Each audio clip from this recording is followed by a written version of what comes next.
비가 오면 먹고 싶은 게 있지 않나요? 예? 비가 오면 먹고 싶은 게 있어요. 비가 림포도, 예? 또 부침개, 뭐 막걸리는 안 돼.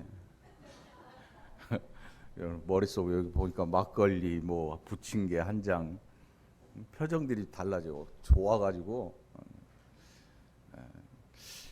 비가 오면 뭔가 내 속으로 좀 들어와서 이 허기를 좀 채워주고, 그래서 빗소리라는 게 여러분 사실은 굉장히 듣기 좋은 소리. 이게 완전 자연음이거든요.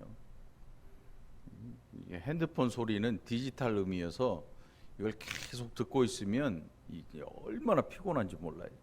굉장히 신경이 날카로워지고, 똑같은 음악을 들어도 그냥 생으로 들리는 음악하고 여러분 집에 있는 컴퓨터로 듣는 음악하고는 그 안에서 사람에게 피로도를 주는 그런 게 굉장히 달라요. 여러분 파도 소리가 시끄럽잖아요. 시끄러워요? 계곡의 물소리가 시끄럽나요? 계곡의 물소리를 듣고 있으면 졸려요. 잠이 와. 졸졸졸졸졸졸. 근데 만일 TV에서 그 물소리가 나면 자다 깨. 파도 소리를 들으면서 잘 수는 있어도 다른 기계를 통해서 들리는 그 소리를 들으면 자다 깨. 이 소리라는 게, 빗소리도요, 가만히 들어보면 굉장히 이 사람의 기분을 좋게 만들어줘요. 오늘 아파트에 사니까 여러분들 못 느끼잖아요. 눈이 오는지 비가 오는지 잘 알 수가 없어요. 아파트는. 예전에 단독주택 살 때는 처마에 물 떨어지는 소리, 비가 오면 후두둑 소리, 이런 소리들이 우리 주변에서 다 사라져 버려요. 그러니까 여러분 이런 소리들을 좀 찾아서 하나님께서 이 땅에 비 내리는 소리, 강물, 물, 계곡 흐르는 소리, 파도 소리, 이 모두 다 사실은 하나님을 찬양하는 소리인데 우리가 그걸 다 상실해 버렸단 말이죠. 귀찮아하고 싫어하고. 이 사실은 우리를 이 감성적으로 굉장히 안정적으로 만들어주고 우리의 감성이 아주 유하게 해주는 그런 것들인데 우리는 그걸 다 상실하고 살아요. 이번 주에 한 번쯤 저 밖에 나가든지 아니면 아파트 앞에 양철통 대놓고 물을 쏟아붓든지 그런 소리를 한번 들어보기를 바래요. 돈 안 들이고도 마음에 굉장히 이 안정을 찾을 수 있는 그런 소리들이 우리 주변에 엄청 많아요. 이제 본문으로 돌아갑니다. 우리가 지난주에 예수님께서 물이 포도주 되게 하신 사건을 보았습니다. 그리고 그 사건 이후에 예수님께서 이제 유월절이 다가와서 예수님께서 예루살렘으로 올라가셨습니다.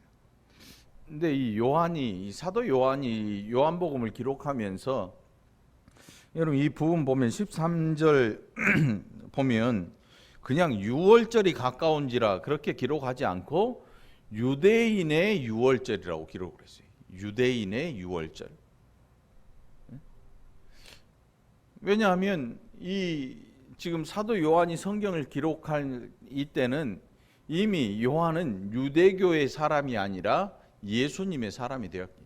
그러니까 유대교의 유월절이라고 기록을 하고 있는 것 같아요. 그러니까 완전히 이제 그 모든 율법 안에서 벗어난 자신에 대한 모습을 이 표현을 통해서 우리에게 보여주는 것 같아요. 유대인의 유월절. 유대인의 유월절이니까 지금 요한은 이 안에 포함되어 있지 않는 것 같아요. 자기 자신은 더 이상 율법 안에 갇혀서 더 이상 이런 절기나 이런 것에 매이지 않아도 되는 자유를, 예수 그리스도를 통하여서 참된 자유를 얻게 된 자신이 이제는 유대인 안에 갇힌 자가 아니라 하나님 나라에 갇힌 자로 이제 유대인의 유월절이라는 표현을 쓰는 걸 보는 것 같아요. 그리고 그 유대인의 유월절이 가까웠을 때 예수님께서 예루살렘으로 올라가셨다. 다시 말하면 성전에 가셨습니다. 이 성전은 헤롯이 지은 성전이, 헤롯이 이 유대인들에게 환심을 사고 정치적인 유익을 얻기 위해서 지어놓은 성전이니까 헤롯의 신앙이 있어서 지은 성전이 아니에요. 여러분, 북한에 가면 교회가 있어요, 없어요? 있어요. 그런데 그 교회는 정치적 목적으로 외국 사람들에게, 야, 우리도 종교 탄압 안 하고 우리도 이 안에 사람들 예배도 드리고 하는 교회가 있어, 우리나라 정상이야 하는 걸 보여주기 위할 목적으로 지어놓은 교회가 있어요. 근데 그 교회는 교회로서의 가치가 전혀 없는 거지요. 우리가 알고 있는 성전, 아주 화려함의 극치를 자랑했던 솔로몬의 성전이 있어요. 근데 그 솔로몬의 성전은 이 당시에 흔적도 없어요. 그 화려함이나 뭐 이런 게 없어요. 솔로몬의 성전이 다 망가진 이후에 학계 선지자를 통해서 하나님께서 스룹바벨이라는 사람을 통해서 스룹바벨 성전이라고 그러죠. 이 성전의 모양은 솔로몬의 성전의 화려함과 비교할 수도 없어요. 그런데 오히려 솔로몬 성전의 영광보다 이 스룹바벨 성전의 영광이 더 클 거라고 하나님께서 말씀하셨고, 그리고 그 성전이 쭉 연장되어 오면서 오늘 이제 예수님 시대에 헤롯이 지어놓은 성전이 그 기능을 담당하고 있었습니다. 어찌되었든 성전이라고 하니까 사람들이, 유대 사람들이 하나님을 만나기 위해서, 제사를 드리기 위해서 이 성전을 찾는 것은 뭐 당연할 거예요. 누군가 정치적 목적을 가지고 했다 손 치더라도 거기에 참된 성도가 가서 참된 제사를 드렸다면 하나님께서 오히려 기뻐하셨을 텐데, 오늘 이 사도 요한이 기록해 놓은 그 성전의 모습을 보니까 이게 정상적인 성전이 아니에요. 유대인의 유월절 그렇게 기록하고 있고 14절에서 바로 그 모습을 기록하고 있어요. 14절로 15절 보니까 성전 안에서 소와 양과 비둘기 파는 사람들과 돈 바꾸는 사람들이 앉아 있는 것을 보시고 노끈으로 채찍을 만드사 양이나 소를 다 성전에서 내쫓으시고 돈 바꾸는 사람들의 돈을 쏟으시며 상을 엎으셨다. 여러분, 우리 같으면 교회 안에 뭔가 물건이 있으면 좀 잘 정리하고 정돈해서 이렇게 놔두면 좋을 것 같잖아요. 근데 살아있는 거는 정리가 안 돼요, 여러분. 개를 키우는 분들은 알겠죠.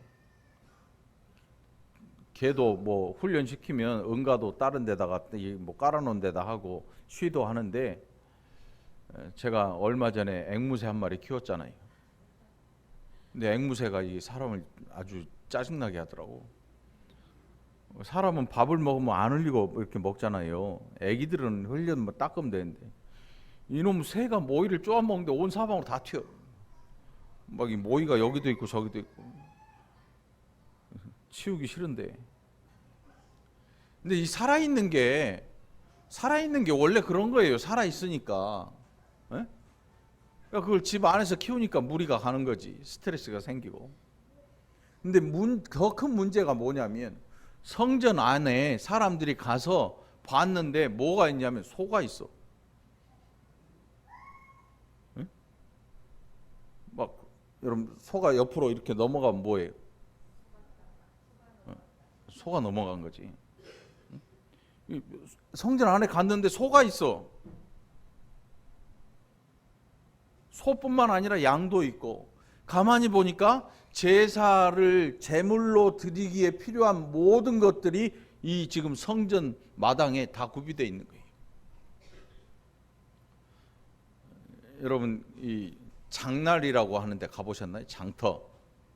장터에 가보셨죠? 아파트도 장이 서는데, 아파트는 그나마 이렇게 딱 이 인도 위에 장이 딱 서서 이렇게 쭉 일자로 서 있잖아요. 원래 시골에 난장이라고요. 난장판이 뭐냐면 아무데나 앉아서 장사를 하는 거예요. 아무데나. 엉덩이 깔면 거기가 장사터가 되는 거예요. 시장에 가면 나물 파시는 할머니들도 뭐 참새 때처럼 이렇게 옹기종기 모여 앉아서 때를 지어서 앉아 계시잖아요. 그건 좀 보기 좋은데 막 앉아 있는 데가 장터가 되면 그게 난리가 나는 거죠. 여러분, 소가 자기가 있는 데가 성전이라 그래가지고 안 울겠냐고. 또 소가 내가 지금 이 거룩한 성전에 왔으니까 똥 참아야지 하고 안 싸겠냐고. 양이나 많은 짐승들, 제물로 드려질 짐승들. 소는 배설을 할 것이고 음매음매 해댈 것이고 양도 그럴 거고 비둘기는 퍼덕될 것이고 똥냄새도 날 것이고, 우리가 생각하는 성전 안의 모습과 이게 뭐지? 이게 뭐지? 이런 생각을 가질 만한 모습이 그 성전 안에 펼쳐져 있는 거예요. 지금 우리가 생각할 때 단순하게 소 한 마리 갖다가 팔려고 갖다 놓은 게 아니에요. 여러분, 우시장 가보셨나요? 우시장 광경이 어때요? 그야말로 난리지, 난리. 소 줄 매놓고 막 한쪽에서 음매하고 안 팔려가려고, 안 끌려가려고 우는 소도 있고, 뭐 별 소가 다 있어요. 정신이 하나도 없어요. 가면 정신이 없어요. 거기다 양도 있고 비둘기도 있고 뭐 다른 재물들, 곡식 파는 사람들, 그리고 성전 들어갈 때 반세겔 바꿔주는 사람들, 뭐 이런 사람들이 줄줄이 서 있는 거예요. 그러니까 흡사 딱 시장이죠. 시장. 우리 바자회 할 때, 여러분, 바자회 할 때 어때요? 사람들 많이 오잖아요. 뭐 옷 사세요, 화분 사세요. 막 완전한 시장 하나가 성전에 딱 들어서 있는 거예요. 그게 그 시장이 조용해가지고 성전의 그 거룩함을 대변할 수 있는 그런 분위기가 아니겠죠. 여러분, 시장의 분위기의 특징이 뭐예요? 왁자지껄이에요. 왁자지껄. 웅성웅성 왁자지껄. 성전에 가서 쇼핑을 하는 거예요. 소 입도 벌려보고 제물로 드릴 거니까 좀 좋은 소를 사려고 사는 사람들은 그렇게 할 거고, 장사를 하는 사람들은 어떤 소를 팔겠어요? 장사를 하는 사람들이 소를 판다면 어떤 소를 팔겠냐고. 돈 많이 남는 거 팔겠지. 장사들 안 해보니까 모르네. 응? 똑같은 물건 같은데 회사 명이 달라. 뭐 물건의 그 기능은 똑같아. 근데 회사 이름이 달라요. 그런데 하나는 5만 원 남고 하나는 10,000 원밖에 안 남아. 그럼 여러분 어떤 거 팔겠어, 장사가? 에? 정직한 사람은 10,000원 남는 거 판다고? 그건 정직한 게 아니지. 뭘 팔든 10,000원이 남든 5만 원이 남든 남기는 남는데 더 많이 남는 걸 당연히 팔겠죠. 그러니까 거기에는 건강한 소만 있는 게 아니야. 좀 이상한 소도 있고 하나님 앞에 드릴 수 없는 그런 재물들도 있고, 많이 남는 거.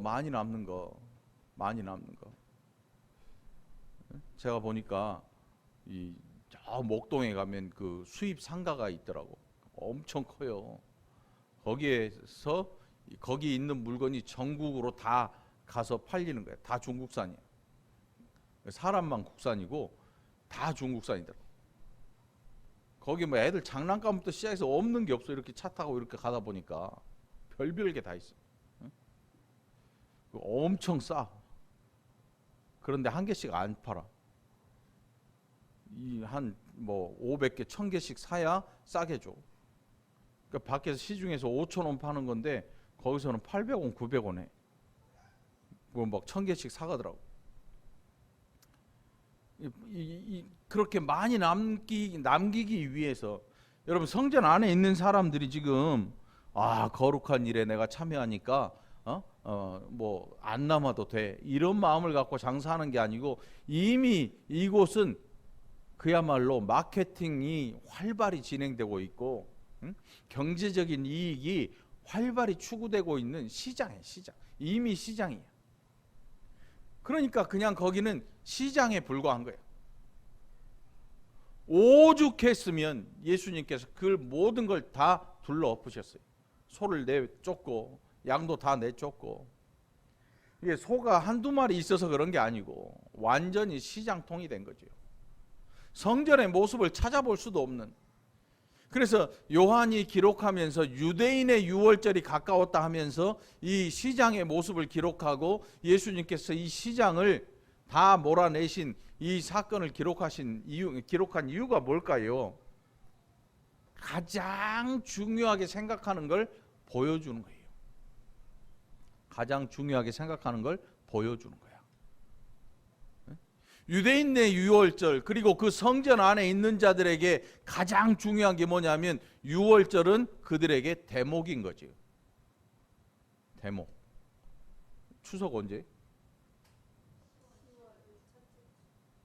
9월 말 아니야? 10월 달에? 아이 멀었네. 아이. 추석 다가오면 경기가 좋을 때는 어때요? 막 과일 박스가 산처럼 쌓이는 거예요. 가게 앞에. 대목이니까. 장사하는 사람들한테 명절은 대목이에요. 대목. 뭐 즐거운 명절은 이거를 사가서 먹고 나누는 사람들에게 명절이지, 장사하는 사람들에게는 이 대목에 장사를 하지 못하면 큰일 나는 데. 큰일 나. 큰일 나. 그러니까 추석 당일 빨간 날이고 뭐고 없죠. 문 열어서 장사를 해야 정상이야. 그게 정상이야. 만일 장사인데 나 빨간 날 쉬려고 문 딱 때려 잠그고 가버려. 그 사람은 돈이 많은 거지. 안 벌어도 되는 사람이지. 근데 거의 그렇지 않지요. 돈이 필요한 사람들이지. 그 성전 안에 사람들, 지금 장사하는 사람들의 목적은 뭐냐면 어떻게 해서든지 많이 팔 목적을 가지고 있는 거예요. 그러니까 완전히 시장이죠. 이곳은 성전이라기보다는 시장의 기능을 가지고 있는 거예요. 거룩함이나 뭐 조용함 이런 게 없어요. 완전히 시장이에요. 시장. 그래서 요한이 지금 유대인의 유월절이라는 표현을 쓰면서 14절에 그 안에 풍경을 기록을 해놨어요. 소, 양, 비둘기 파는 사람들, 돈 바꾸는 사람들. 그러니까 뭐 3명 앉아 있는 게 아니에요. 완전 장터를 꾸미고 있는 거죠. 그리고 그들은 이게 중요한 거예요. 이 어떤 사람이 거룩한 제사를 하나님 앞에 드리냐, 이게 중요하지 않고 소를 팔아야 되고 양을 팔아야 되고 비둘기를 팔아야 되고 곡식을 팔고 또 뭐 돈을 바꿔주는 이 일이 중요한 것이지, 그들에게 하나님 앞에 어떤 사람이 어떻게 제사를 드리냐, 이게 중요한 거 하나도 없어요. 이게 중요치 않은 거지. 그래서 사도 요한이 이 복음서를 기록하면서 자 봐라, 그들이 중요하게 여기고 있는 게 과연 무엇일까를 한 아주 짧은 순간을 통해서 보여주고 있는 거예요. 보여주고 있는 거예요. 이미 하나님 앞에 드리는 제사가 중요한 게 아니고 장사하는 게 중요한 집이 돼버리고 만 거죠. 그런데 여기는 또 이게 여러분들 어떤 분들은 자기 가게 터 앞에 붕어빵 장사하는 걸 허락하는 사람도 있어요. 좀 어려운 분이, 형편 어려운 분이 나 여기서 좀 장사 좀 하게 해줘요. 그러면 시장 같은 데 가면 뭔 옷가게가 있는데 뜬금없이 앞에 붕어빵을 팔어. 뜬금없이 앞에 뭐 도너츠를 팔고 있기도 하고. 보고 불쌍해 보이니까 그래요. 여기 장사하세요. 청소나 좀 하시오. 근데 어떤 사람은 거기서 그래? 그러면 청소비 줘. 그냥 자기 집 앞인데 앉아서 장사하니까 청소비 줘. 청소비를 몇만 원씩 받아. 그런 사람들이 있어요. 세상에는 별일이 다 있지. 제사장들이 이 제사 드리러 온 분들을 위해서 당신들은 참 훌륭한 일을 하십니다. 여기서 장사하세요. 청소는 좀 깨끗이 하시고 돈은 필요 없어요. 이러면 얼마나 좋아요. 그랬으면 이렇게 안 됐을 거예요. 그런데 뭔가가 결탁이 돼 있는 거지. 결탁이 돼 있는 거야. 여러분, 이 돈을 자꾸 돈에 집착하게 되면 사람이 자기도 모르게 거기에 파묻혀 버려요. 자기가 하는 일이 지금 좋으냐 나쁘냐의 그 기준조차도 사라져 버려요.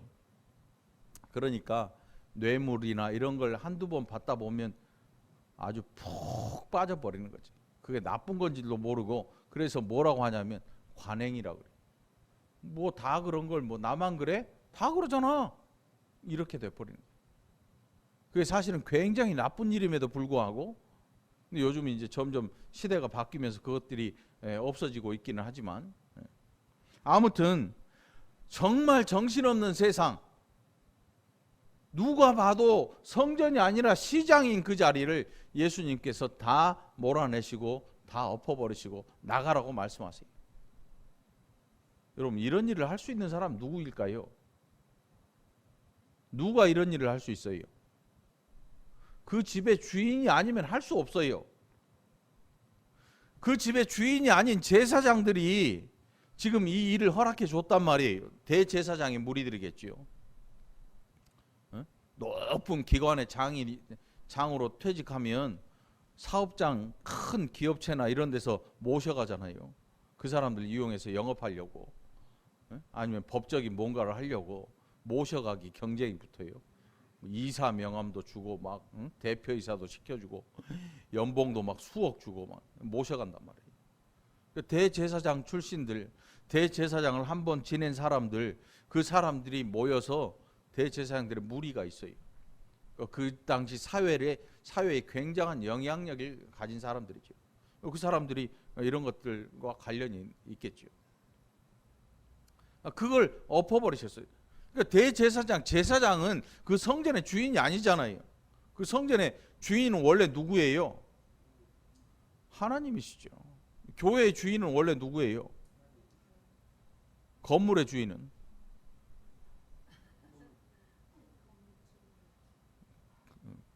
건물의 주인은 하나님 아니잖아요.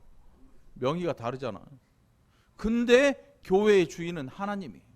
그러니까 얼핏 생각해도 아시겠죠. 건물이 교회가 아니고 이 모인 이 공동체가 교회라는 사실이에요. 그 교회 건물에 집착하면 안 돼요. 자, 실제적인 그 성전을 지은 사람, 그 성전을 짓도록 한 사람은 헤롯이라는 사람인데, 그렇다고 해서 헤롯 게 아니야. 이 건물의 등본은 뭐 등기부는 헤롯으로 돼 있을지 모르지만 이 실체적인 이 성전을 성전이라고 일컫는 이유는 거기에서 하나님 앞에 제사가 드려지기 때문에 성전이라 일컬어져요. 여기는 해수피아 건물이라 그래요. 해수피아 것도 아닌데. 해수피아는 5층부터야. 5층부터 해수피아인데 사람들이 해수피아 건물 4층 그러면 짜장이 신속하게 와. 금방 와. 야, 월거 중앙교회예요. 그러면 잘 못 알아들어. 예? 월거 중학교예요? 그래. 그 중학교로 배달을 갈 수가 있어. 근데 해수피아 4층 교회예요. 그러면 얼른 와. 이게 성전이라고 하는 이곳이 헤롯이 지었지만 헤롯의 것이 아니에요. 그리고 이 건물이 중요한 게 아니고 그 안에서 어떤 일이 이루어지느냐가 중요한데, 그 이루어지는 일조차 성전이 아닌 거예요. 이게 그것 때문에 예수님께서 이 시장을 다 정리해 버리신 거예요. 그런데 더 놀라운 것은 우리 고성정 안수집사님네 집 안에 들어가서 막 어떤 사람이 짐을 막 다 밖으로 집어 던져. 그 사람 누굴까? 이삿짐 센터겠지. 고집사님이 박권사님하고 가갖고 막 이거 버려, 이거 다 버려, 버릴 수 있는 사람은 누구냐면 집주인밖에 없는 거예요. 갑자기 경비 아저씨가 들어오더니 아유 이 집에 필요 없어, 다 버려. 경비 아저씨 이상한 거지. 예수님께서 그 성전을 정리하실 수 있는 이유는 뭐냐면 그분이 이 집의 주인이기 때문인 거예요. 그래서 이 성전을 정리하신 거예요. 그런데 이 밑에 바로 나오지요. 주의 전을 사모하는 열심히 나를 삼키리라. 예수님께서 하나님의 집에 대한 열심이 결국 예수님을 삼킬 것을 예언해.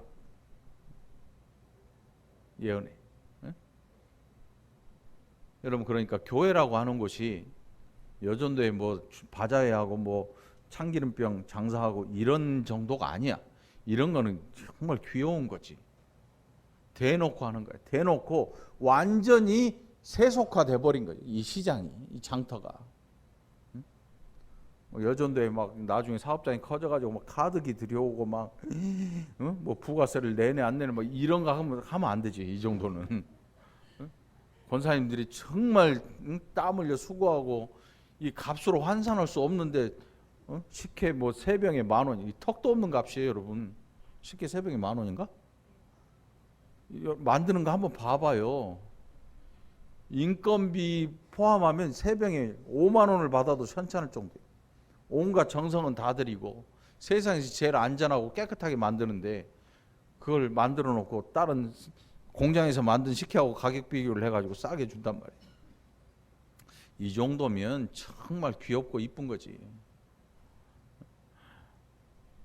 그런데 성전 안에서, 지금 예수님 당시에 성전 안에서 이루어지는 장사는 세상 속의 장사와 조금도 다를 게 없었단 말이죠. 그래서 이 안에 장사들을 다 정리하신 거예요. 유대인들이 예수님에게 말해요. 그렇게 성전을 다 정결하게 하신 예수님을 향해서 너 표적을 우리에게 보여라. 네가 도대체 뭔데 이런 일을 하느냐? 우리에게 손해를 끼치느냐? 너 표적을 우리에게 보여라. 유대인들이 원래 표적을 좋아해요. 표적을. 하늘에서 내려온 표적. 이 표적들을 좋아해서 예수님께서 가시는 곳곳마다 일으키시는 이적들과 이런 것들을 보려고 죽어라고 달려간 이유가 표적들 보는 걸 좋아하기 때문에 그런 거죠. 신앙생활 하면서도요, 이런 거 좋아하는 분들이 많아요. 어디서 누가 병 고쳤대, 나도 한번 가봐야 돼. 와르르 새까맣게 몰려. 요즘은 그런 게 별로 잘 없지요. 80년대만 해도 어마어마했어요. 야, 어디 기도원에 뭐 병 고쳤대, 막 구름대처럼 몰려. 구름대처럼. 표적을 좋아하는 사람들. 유대인들이 예수님에게 너 도대체 누구냐? 그러면 너 누구인지 우리에게 표적을 보여라. 표적을 보여라. 우리가 바로 앞서 봤잖아요. 예수님께서 갈릴리 가나에서 물이 포도주 되게 하셨잖아요. 이런 표적들. 예수님의 표적은 자신이 하나님의 아들이심을 이 사람들로 하여금 보고 이해하게 하는 표적이에요. 표적. 사람들에게 자랑하려고 하는 게 아니에요. 표적을 보이라고 그들이 말할 때 예수님께서 말씀하세요. 이 성전을 너희가 헐라. 내가 사흘 만에 다시 일으키리라. 예수님 자신에 대한 말씀을 하세요. 그런데 이 사람들이 이해하지 못해요. 건물에 집착되어 있는 사람들, 돈에 집착되어 있는 사람들. 어떤 분들이 가끔 그런 분들이 있어요. 아우, 난 교회만 가면 헌금 해가지고 도저히 부담돼서 못 다니겠대. 근데 가만히 반대로 생각해 보면 설마 목사님이 그 사람 멱살을 잡고 헌금 했을 건 아니거든. 듣는 자신이 그걸 듣고 굉장히 괴로운 거지. 그 이유가 뭘까? 물론 정말 심하게 강요하는 분들도 있어요. 이단들도 있고 뭐 별 사람들 다 있으니까. 정말 심하게 강요하는 분들이 있어요. 아이 대놓고 막 봉투 갖다 놓고 쓰세요. 막 부흥회 하면서 막 부흥 강사님 와가지고 봉투를 드리는 거예요. 쓰세요. 얼마 할지 작정하세요. 무슨 핸드폰 회사 다니고 약정을 걸라 그래 나를. 3년 약정을 걸 테니까 5년 약정 60개월 할부로 끊어줄 테니까 헌금 작정하세요. 어느 교회 가니까 입구에 현금 지급기가 있더라고. 현금 지급기가 있어. 그리고 카드도 받아. 헌금을 카드로 받더라고. 할부로 헌금을 할부로. 뭐 물론 화폐를 받는 거 뭐 그 방법이야 뭐 좋다 나쁘다 뭐 그런 뭐 얘기는 할 것도 없지만 보면 이 공동체가 뭘 집중하고 있는지를 단적으로 보여주죠. 교회 딱 들어갔는데 맨 처음에 현금 지급기가 서 있는 교회 뭐 같아요? 찾아갖고 들어와서 써라. 그 느낌이 확 들잖아요.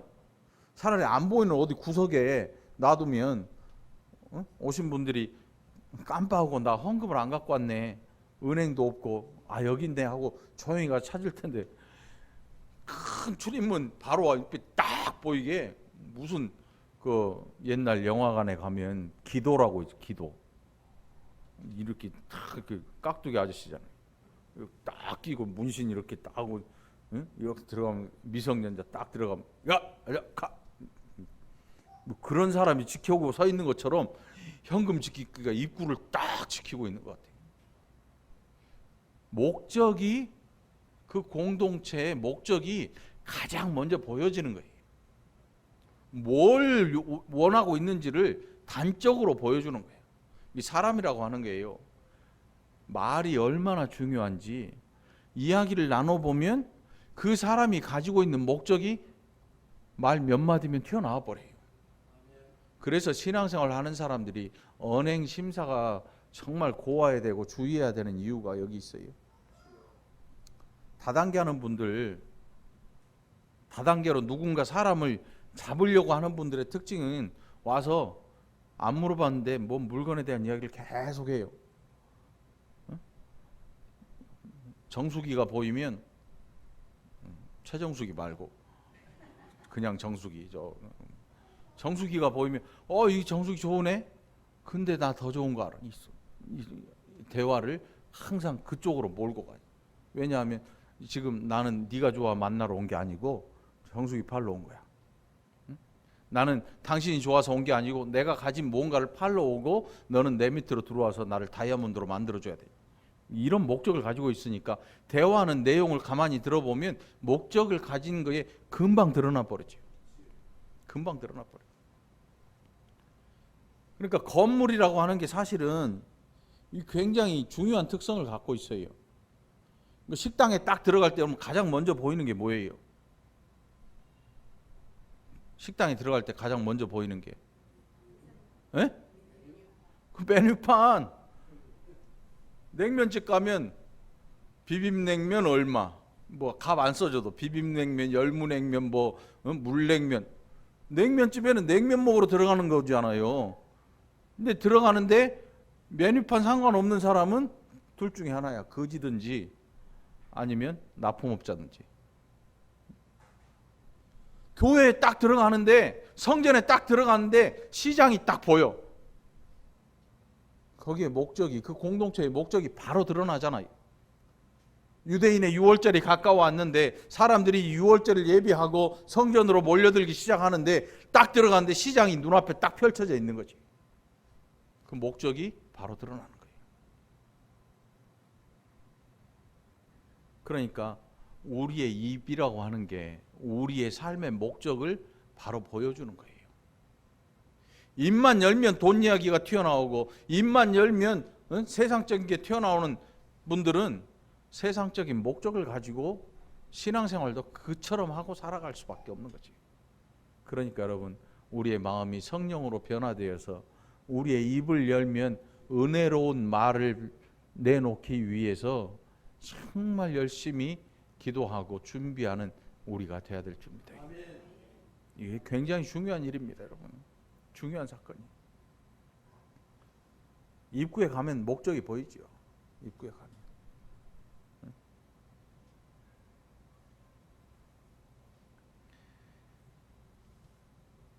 우리 이 본문이 너무 길어가지고 제가 23절로 25절까지는 기록을 안 했어요.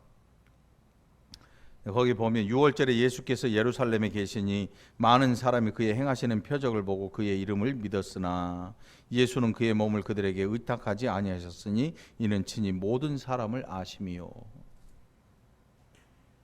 예수님의 표적을 보고 예수님을 기업 회장으로 모시려는 사람들, 장사하는 사람들은 자기네 회사 사장으로 바로 콜 할 거예요.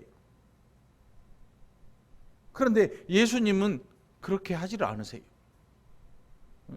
오병이어의 이적 이후에 사람들이요, 밤을 새고 날을 새면서 예수님 찾아가서 달려가서 아침에 딱 만나서 우리의 왕이 돼주세요라고 말해요. 우리의 왕이 돼주세요. 오늘 본문 속에 25절에 보면 24절에 예수는 그의 몸을 그들에게 의탁하지 아니하셨다는 이 뜻은 뭐냐면 그들의 요구를 들어주시지 않았다는 뜻이에요. 그들의 요구. 막 대법원장으로 있다가 막 국회의원, 국무총리 하다가 아니면 공기업 사장 하다가 이렇게 퇴직을 딱 하잖아요. 이제 퇴직하고 뭐 하지? 그런 걱정할 필요가 없어요. 모셔가기 경쟁이 붙거든요.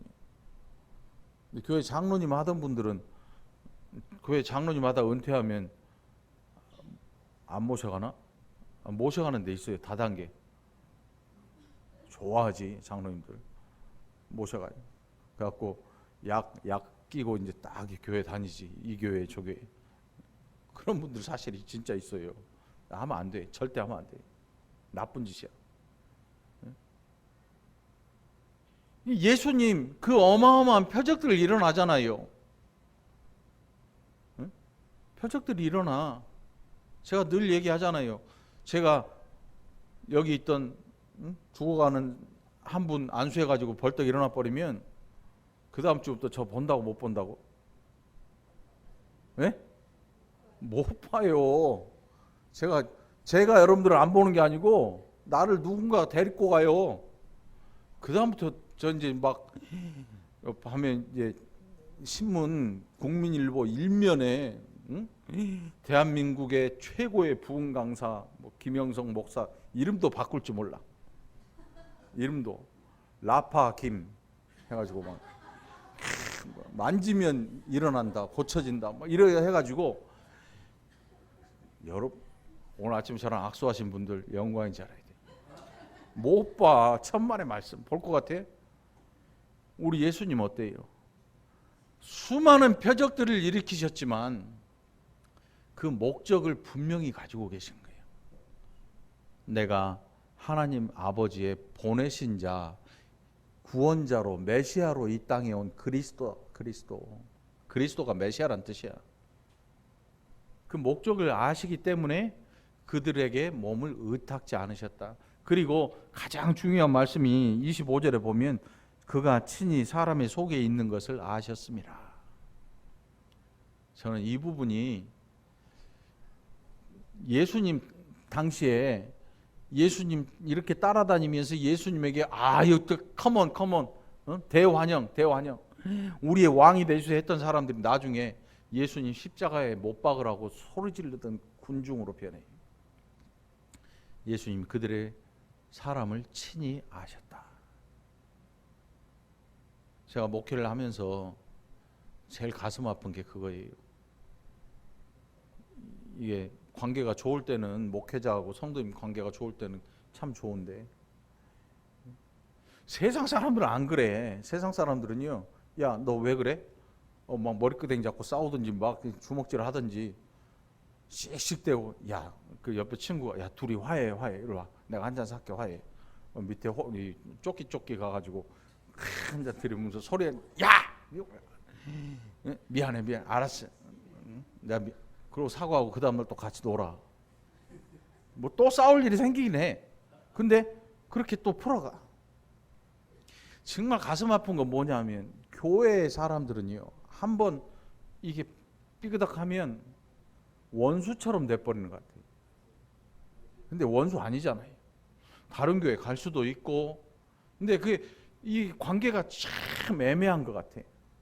이단이었다면 정말로 강하게 권면하고 뭐 안 볼 수도 있지만 그런 문제가 아닌 정말 별것도 아닌데 완전히 남처럼 돼버려요. 전화조차도 할 수 없고 이 정말 가슴 아프더라고. 10년 지기 친구라 그러잖아요. 10년이 됐으면 서로 마음도 알고 서로 상대방의 그 마음도 헤아릴 텐데 성도들의 관계는 그게 안 되는 것 같아요.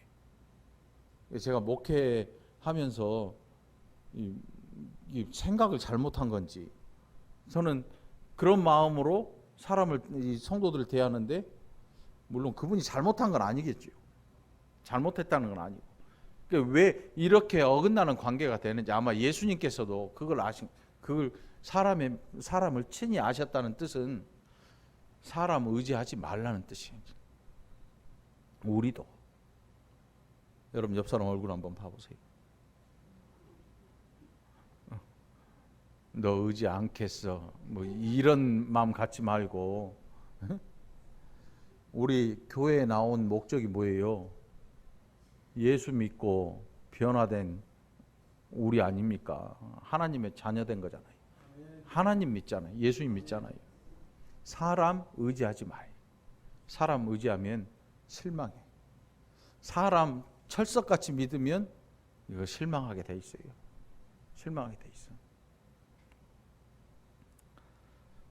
이 한 주도 여러분들 오늘 하나님께서 우리에게 보여주신 여러분의 삶의 목적, 여러분의 신앙의 목적이 뭔지, 오늘 성전 입구가 시장 바닥이면 그 성전은 이미 장사를 목적으로 하고 있는 거죠. 여러분 신앙생활을 하면서 여러분의 신앙생활의 모든 목적들이 무엇인지를 이 한 주간 조용히 묵상하고 고민해보고, 여러분들이 입을 벌렸을 때 가장 먼저 어떤 이야기가 나와야 할까? 내가 사람을 만났을 때 가장 먼저 무엇을 이야기해야 될까? 한번 고민하고 생각해보고 여러분의 마음속에 은혜 받는 한 주간이 되기를 간절히 축원합니다. 네, 기도합시다. 하나님 아버지 감사합니다. 우리가 이 세상 살면서 어떤 목적을 가지고 사람을 만나고 어떤 목적을 가지고 행하는지 이 한 주간도 우리로 깊이 생각하게 해주시고, 하나님 우리에게 원하시는 귀하고 복된 목적으로 변화되는 한 주간이 되게 하여 주옵소서. 감사드리옵고 예수님 이름으로 간절히 기도합나이다. 아멘.